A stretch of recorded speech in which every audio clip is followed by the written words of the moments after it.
Bonjour, assalamu alaikum mes chers collègues, j'espère que vous allez tous bien. On va voir aujourd'hui ensemble le troisième cours de la microbiologie qui est la physiopathologie des infections virales. J'espère que nous pourrons vous aider à le comprendre et je vous souhaite une bonne révision.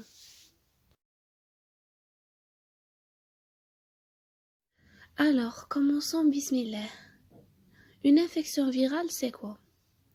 C'est le résultat de la transmission d'un virus d'un organisme contaminé à un organisme sain. C'est-à-dire le virus, pour vivre et perpétuer sa descendance, il doit se multiplier, alors que cet organisme atteint va lui résister et éliminer par plusieurs moyens de défense non spécifiques et spécifiques. Donc il s'agit de situations conflictuelles, c'est-à-dire un conflit entre le système immunitaire et ce virus qui va provoquer des lésions et un dysfonctionnement cellulaire responsable de la maladie et de l'apparition des symptômes. Comme vous le savez déjà, l'initiation de l'infection nécessite l'entrée du virus dans un hôte sensible. Donc ici, on aura deux possibilités. Soit une multiplication virale qui se déroule uniquement dans le site d'entrée, on parle ici d'une infection locale, soit ça se poursuit dans d'autres tissus distants de la porte d'entrée et on parle d'une infection systémique. On va voir maintenant les réservoirs principaux des virus pour l'espèce humaine. On a premièrement la sécrétion respiratoire qui est le siège principal du virus de la grippe et de la rougeole. On a deuxièmement la sécrétion intestinale dans laquelle on peut trouver le virus des hépatites A et l'entérovirus. Pour la peau, c'est le siège principal du virus de la varicelle. Dans les sécrétions génitales, on peut trouver le VIH responsable du sida, l'HBV responsable des hépatites B, le virus herpès simplex et le papillomavirus humain. Et en dernier lieu, on a la salive, qui est le siège de cytomégalovirus et le virus d'Epstein-Barr. Il y a certains virus qui ne se transmettent pas directement entre deux organismes. Ils nécessitent un hôte intermédiaire. C'est quoi un hôte intermédiaire?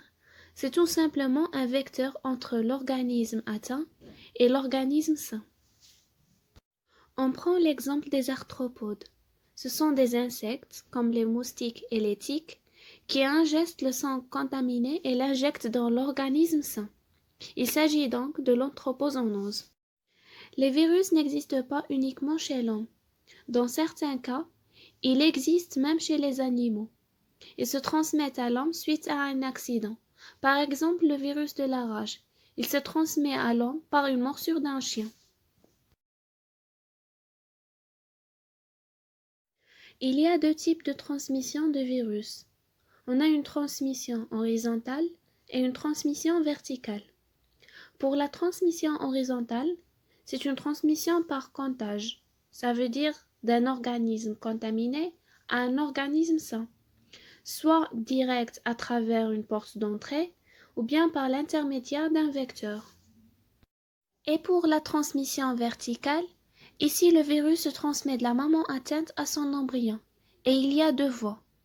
Soit par la voie transplacentaire, c'est-à-dire il peut traverser la barrière placentaire, comme le virus de la rubéole, le VIH et le virus des hépatites B, ou bien lors du passage de la filière génitale, comme le VIH, le virus des hépatites B et l'herpès simplex virus.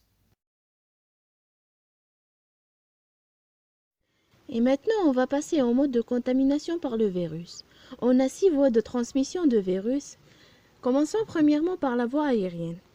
Elle peut être indirecte par des aérosols lors d'une toux ou éternuement, ou bien directe par la salive, par exemple le virus Epstein-Barr.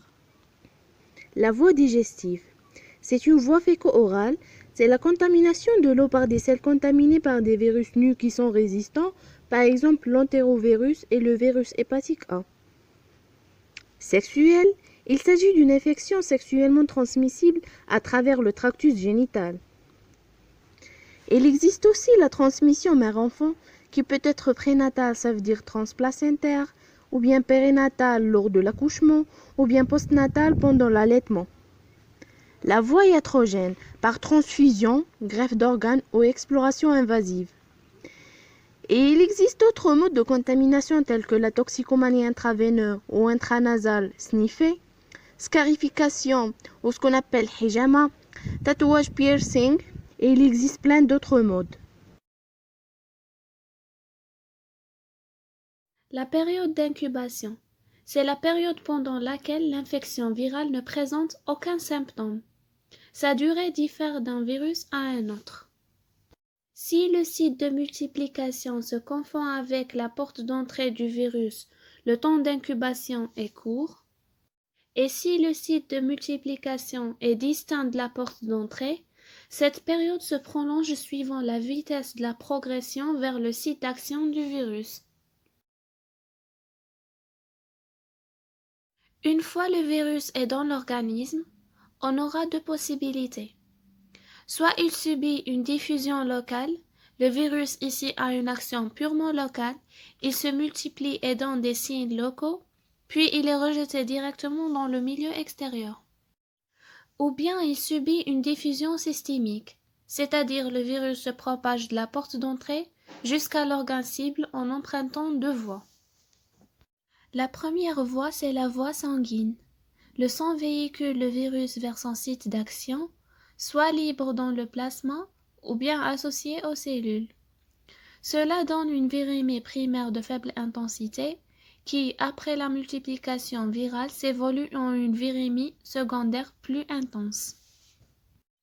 Il y a un type de virus qui s'appelle les virus neurotropes.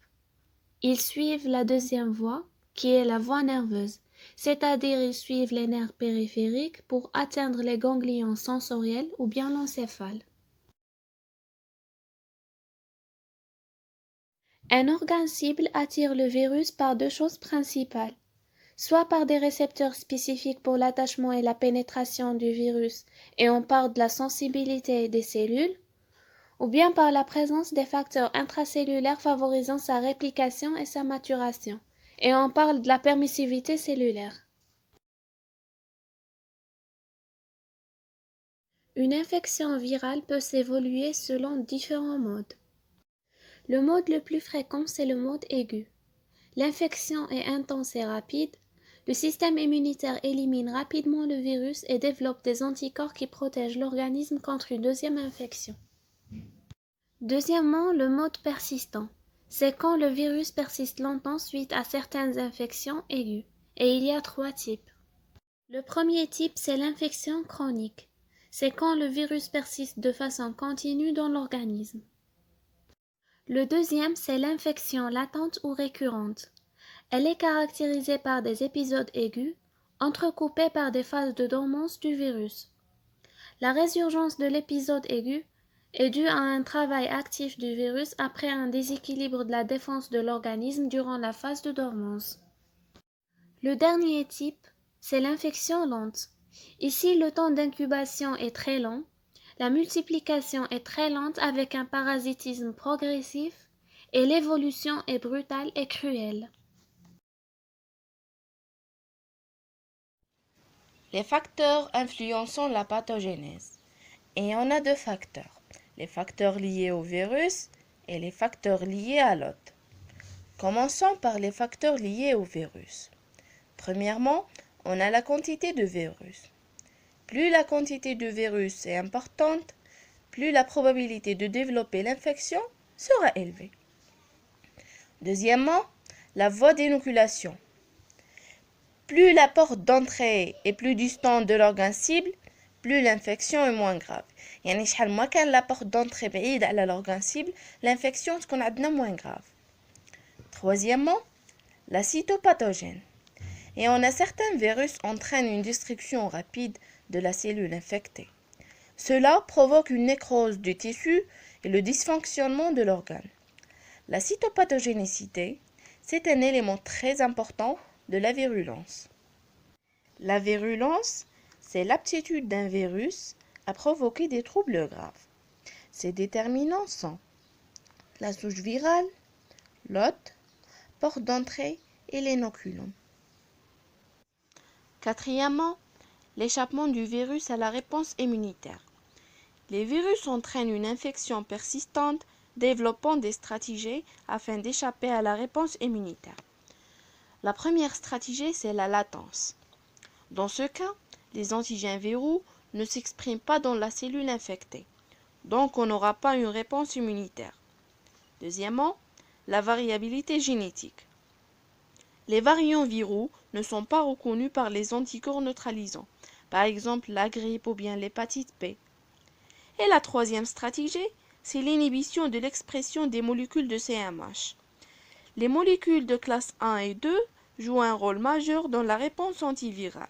L'absence de l'expression de ces molécules inhibe la réponse immunitaire. ودروك يبقى لنا le cinquième facteur. عندنا la résistance aux antiviraux. Certains médicaments rendent des souches virales résistantes aux antiviraux. On a deuxièmement les facteurs liés à l'hôte. Lors des infections, l'organisme contaminé développe une réponse immunitaire pour résister à ce virus. Et il y a deux types de réponses. En premier lieu, on a la réponse immunitaire non spécifique. C'est une simple réaction inflammatoire de symptômes distincts. C'est la conséquence de la lyse cellulaire et le largage du contenu cellulaire, c'est-à-dire les enzymes lysosomiales, à l'origine de sécrétion des médiateurs, par exemple les cytokines, l'histamine, la sérotonine, les prostaglandines et le leucotriène. Et en second lieu, on a la réponse immunitaire spécifique. Et il y a deux types. Le premier type, c'est la réponse immunitaire humorale, qui met en jeu les lymphocytes B, les lymphocytes TCD4 et finit par la sécrétion d'anticorps neutralisant du virus par les plasmocytes. Ces anticorps sont capables de bloquer l'infection de nouvelles cellules en formant avec le virus un complexe immun, ce qui inhibe l'attachement des virus aux cellules et leur multiplication. Ces complexes se disposent au niveau des tissus et déclenchent des réponses inflammatoires pour leur élimination. Le complément peut également faciliter la tâche en se fixant sur les complexes virus-anticorps. Le complexe virus-anticorps complément peut se fixer sur des cellules portant des récepteurs pour la fraction C3b du complément. Ceci se passe dans les infections au VIH et le virus de la dengue. Le deuxième type, c'est la réponse immunitaire cellulaire. Ça met en jeu les lymphocytes TCD4 et les lymphocytes TCD8 pour produire enfin des cellules lymphocytes T cytotoxiques qui attaquent les cellules infectées. Mais malheureusement, ce type de réponse est un peu nocif pour l'organisme. Par exemple, dans le cas des hépatites virales, ça cause la lyse des hépatocytes. L'immunodépression, c'est en même temps une maladie et un facteur de risque. C'est une maladie d'affaiblissement du système immunitaire et un facteur de risque d'exposition aux infections virales, c'est-à-dire un sujet immunodéprimé peut facilement développer une infection virale. Elle peut être primitive, c'est-à-dire une anomalie génétique, ou bien secondaire à un traitement immunosuppresseur, chimiothérapie, ou bien le VIH. Les déficits immunitaires à médiation cellulaire favorisent les infections virales sévères. Par exemple, dans le cas d'herpès viridé, il persiste normalement à l'état latent. Mais en cas d'immunodépression, il se réactive et entraîne des infections très graves parfois. Alors que les déficits immunitaires à médiation humorale, ça favorise les infections par les virus sensibles à l'action des anticorps neutralisants. Par exemple, les sujets à gamma-globulinémiques sont exposés à des infections sévères. On a aussi des déficits immunitaires d'origine virale. Certains virus sont associés à des déficits immunitaires modérés et transitoires, tels que la rougeole, alors que le VIH entraîne une destruction progressive du système immunitaire. Il infecte les LTCD4, les monocytes et les cellules dendritiques dans les organes lymphoïdes. Ceci aboutit en quelques années à la destruction complète du système immunitaire. Chez l'homme, l'apparition d'auto-anticorps peut se voir au cours de certaines infections virales. Par exemple, la mononucléose infectieuse par le virus d'Epstein-Barr, la rougeole, la varicelle, l'infection à cytomégalovirus, l'hépatite C et le sida. Cette réponse auto-immune se fait par plusieurs mécanismes. Dans le cas de virus de la rougeole, il y a une production d'anticorps ou de cellules cytotoxiques suite à la réaction des antigènes viraux qui réagissent avec la protéine basique de la myéline, ou bien la PMB. Il y aura donc une réponse anti-PMB, ce qui provoque une encéphalite post-rougeoleuse. C'est probablement ce mécanisme qui est en cause d'autres atteintes neurologiques. Les cellules transformées ont un pouvoir de multiplication in vitro illimité. Elles portent des antigènes particuliers ou bien tumoraux sur leur membrane cytoplasmique, ce qui leur rend inconnus par l'organisme. Et donc il y aura forcément une attaque de ces cellules par les lymphocytes T pour les rejeter. Et enfin, le cours est terminé. Il était un peu chargé, je sais, mais j'espère que nous pouvions le simplifier. Merci pour votre attention. À la prochaine.